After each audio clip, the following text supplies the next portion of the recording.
Today, guys, I'm going to be showing you the very fastest methods to go ahead and get stand arrows here inside of Bizarre Lineage on Roblox. This is going to be the very best and fastest methods, every method inside of the game that you guys can use to go ahead and get a ton of these stand arrows extremely fast. Before I get into this video, if you guys do want to be entered in my Game Pass giveaway, all you guys have to do is leave a like on this video. Make sure to comment your username down below. That way I know who to give it to, and hype the video. On screen, you can see how to hype the video. Go ahead, hype the video. And yeah, let's go ahead and get into it. All right, so there's a lot of different ways that we can go ahead and get stand arrows. There's a couple different methods I'm going to show you in this video that are going to be very beneficial to getting stand arrows, right? And I know there's a lot of videos out there covering this, and I believe that this one should cover every single method. Obviously, we're going to cover the best methods as well. So yeah, let's go ahead and get into it. So method one is actually very simple, and it's really easy to do. So the first method is the simplest and easiest to obtain stand arrows, and it's simply progressing through the main storyline in the game. The storyline is designed to guide new players through the game while also rewarding them with important items and resources to help progression. So obviously, that's the entire reason for the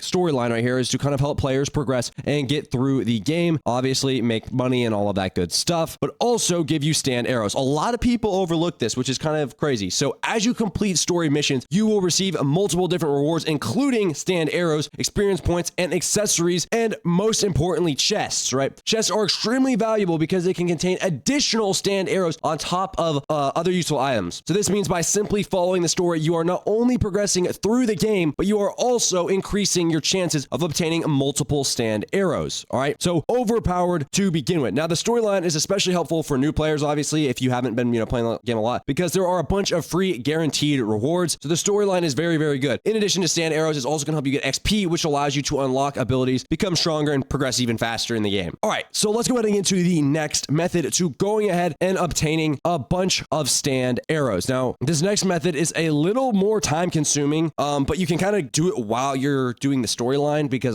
this is kind of goes hand in hand. So what you want to do is go ahead and complete quests. So for example, there's many quests that will directly give you stand arrows once the objective is completed. For example, winning a 1v1 fight can reward you with 2 stand arrows. Completing a gang contract can give you 3 stand arrows. It's just quests like those that are going to give you a lot of money, or stand arrows, not money, a lot of stand arrows if you just complete them. So very overpowered. While these rewards may seem small at first, they add up very quickly if you complete these quests consistently. And if you complete several quests in a short period of time, you will easily collect a large number of arrows. Quests are also useful because they encourage players to actively participate in different parts of the game, including PvP, combat, exploration, and objectives. So obviously all of those things can give you stand arrows. This means while you're completing quests, you are also gaining experience and improving your skills. So very important and very good overall. If you're not using this, you need to be using this as well. Now this next the next method is the bus stop method right here, right? So this one is actually very simple. If we go ahead and talk and interact with this, would you like to use the bus? Yes, as you can see, we can use this to basically find where stand arrows are. So the other method, like I said, is the bus method, and it's simply searching around the map to see where arrows are going to spawn in naturally. It's kind of just a fast way to do it without having to travel all around the map. Very quick way to do it, so you could take note of wherever a stand arrow is. Very overpowered. A lot of people have been using the bus method because it's very good for scouting. So if you were like to see one, you can go over and get it. So very overpowered. Bus method is very good. Players typically will travel to different bus locations and carefully scan the area to see if there's arrows. So very good. A lot of people have been using it. I would recommend it. If you haven't already been using this, then obviously you want to use this in kind of correlation to all the other methods that I've showed you before. Now this next method is very good, and a lot of people don't really talk about this. I feel like, a decent amount of people have mentioned it to me, but it's not, super, out there. So this next method is called the Meteor Shower method, right? So Meteor Shower events are another way to obtain multiple stand arrows at once. These events occur randomly throughout the game, and when they happen, meteors will fall all across the map. So I don't know if you guys have ever been in a Meteor Shower event, but they are very broken, and they do happen every once in a while. So these meteors, when they land, will drop several stand arrows across the road and surrounding area. In most cases, the meteor showers can spawn around 7 to 10 arrows, somewhere in that range, making it one of the better event-based ways to collect arrows. Now, during these events, players should quickly move around the meteor area and start collecting arrows as fast as possible, because this event is to everyone in the server, which means you're going to be competing with everyone else in the server. So it is very important that you guys do this very quickly. Now, if you're in a private server, you shouldn't really have to worry too much, and I would recommend doing the meteor event in private servers, but yeah, definitely something to keep into account. So obviously, speed is very important with the meteor method. The faster faster you reach the meteor zone and start reaching and searching the areas, the more arrows you will be able to collect before other players do. So meteor event's pretty good. Now, obviously, it's not going to give you a ton of stand arrows, but it's still a decent amount. 7 to 10 is pretty good. Honestly, I couldn't complain too much about that myself. Now, let's get into the next method. Now, this one is kind of interesting. There's a lot of different things with this method. I'm going to call this the world events at Memorial Station.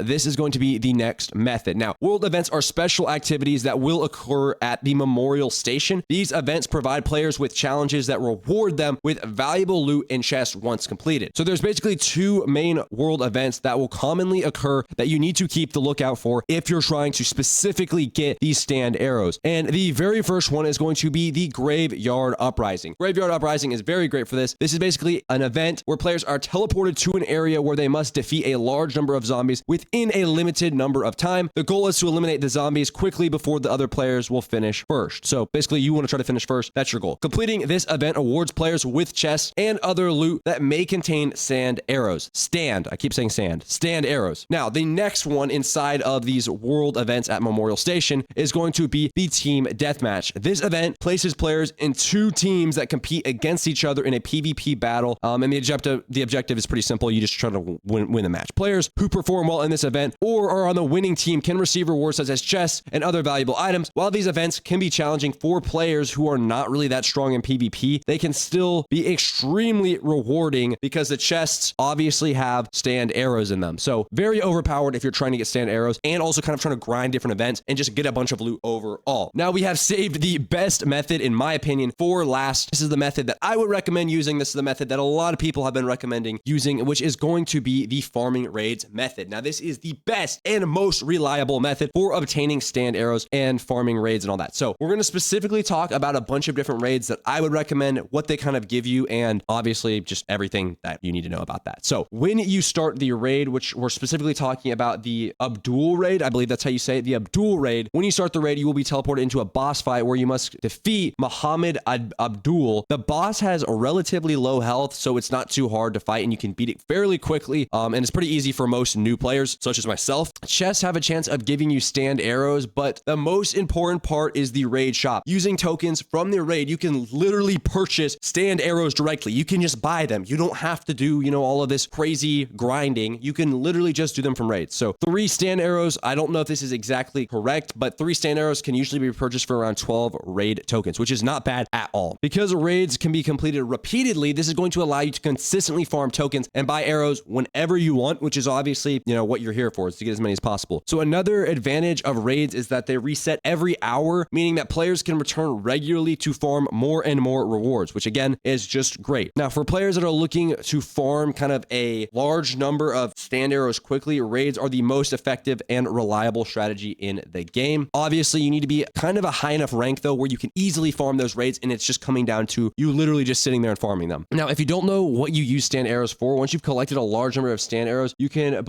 begin using them to roll for different stands. Some stands are more powerful or rare than others. So yeah, that is pretty much why you want to get stand arrows, how you can get them, all the different ways, the best ways, all of that good stuff. Obviously, all of this is very, very important if you're trying to get stand arrows and progress in this game and make a lot of money, get a bunch of different stands. It's very important. So I hope you guys did enjoy this video. Make sure to enter in that giveaway. Like I said before, if you haven't already, make sure to go ahead and enter in it completely free. Make sure to subscribe and leave a like. We are on the road to 250,000 subscribers. It would mean the world if you guys went ahead and subscribed to me. But yeah, that's pretty much it for this video, guys. I hope you did enjoy. Please make sure to leave a like, comment, subscribe, and I'll see you guys in the next video.